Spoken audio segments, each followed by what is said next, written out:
And the man who found the Titanic, oceanographer Robert Ballard, joins us now. Such a pleasure to have you with us, Robert. Hey, Robert. Well, it's a pleasure to be back. Yes, I've spent a fair amount of time off Australian waters and will be coming back soon. Excellent, good to know.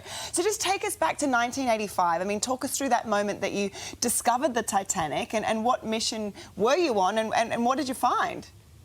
Well, you know, that was the real issue, is because it was really a cover for a top secret mission I was doing. And one of the reasons I'm writing my book, Into the Deep, is to finally tell the truth. And that is that we were actually looking for nuclear weapons that were in a U.S. submarine called the USS Scorpion that was lost during the Cold War with all hands. And we didn't want the Soviets to follow us. So I had to dream up another mission, which was to find the Titanic. I must say, when I found it, I was called on the carpet in the Pentagon, and my commanding officer said, Commander Ballard, your job was to look for the Titanic, not find it. And I've always operated by the belief that you should always beg forgiveness, never ask permission. So I was very nervous when we found the Titanic that my cover would be blown, but people were so excited about the discovery and the imagery we brought back to it that I was able to keep it quiet. But finally now, through the book, I can tell the truth.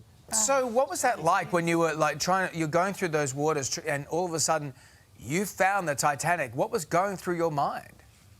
Two things. I mean, obviously, we were down to just a few days, and a lot of other people had tried and failed, and we felt like we were headed down that road as well. So naturally, when we found it, it was like scoring the winning goal at the buzzer. So we were all jumping up and down, acting very stupid, congratulating one another. And then someone said, you know, she sinks in 20 minutes. It was 2 in the morning, and the Titanic sank at 2:20. And when they said that simple comment, we were embarrassed that we were celebrating, and the mood was like a wall switch. And we made a promise to never take anything from the Titanic. We went back the next year with our vehicles, but was always somber after that. It was going to a very special place, very much like when I discovered the HMS Canberra in Guadalcanal. I had survivors from Australia on that expedition. I mean, these are really sacred waters for a lot of people, and being a naval officer, it was certainly important to me. Yeah. What about your mum, though, when you told her about it? Didn't she say that you'll never escape that rusty old boat? Well, moms are always right, aren't they? Yes. I'm the first of 13 generations.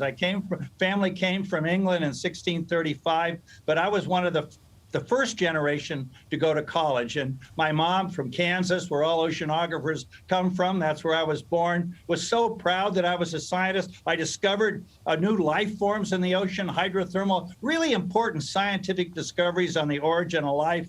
And then I find the Titanic, and like she says, son, you'll only be remembered for that rusty old boat, but it's not so bad a handle to have. It's not so bad. I mean, you actually went to the premiere of the Titanic movie. Tell us about the moment that you walked in. You've got a story about that. Well, Cameron and I are very good friends. As you know, he's in New Zealand right now doing the next 3 Avatars. I was just on the phone with him yesterday. Wow. Well, Cameron then called and said, I want you to come to a premiere in Hollywood of the show, but my wife was about to have our baby, Emily, and I said, Jim, I got to be on the 50-yard line to catch that pass. So I passed on the premiere in Hollywood. But he says, no, we're going to have another one in Washington, D.C. Can you come to that? And I said, sure can. So he's told Larry King, and Larry King wanted Jim and I to be on the show. And then Jim realized that I hadn't seen the movie. So he flew the movie out, found a cinema. I live in Connecticut, out in the country, and he had to find a cinema that had Dolby sound. And we went there. My wife was a television producer for National Geographic, and it's probably the youngest child to ever watch the movie was our 2-week-old daughter, Emily Rose.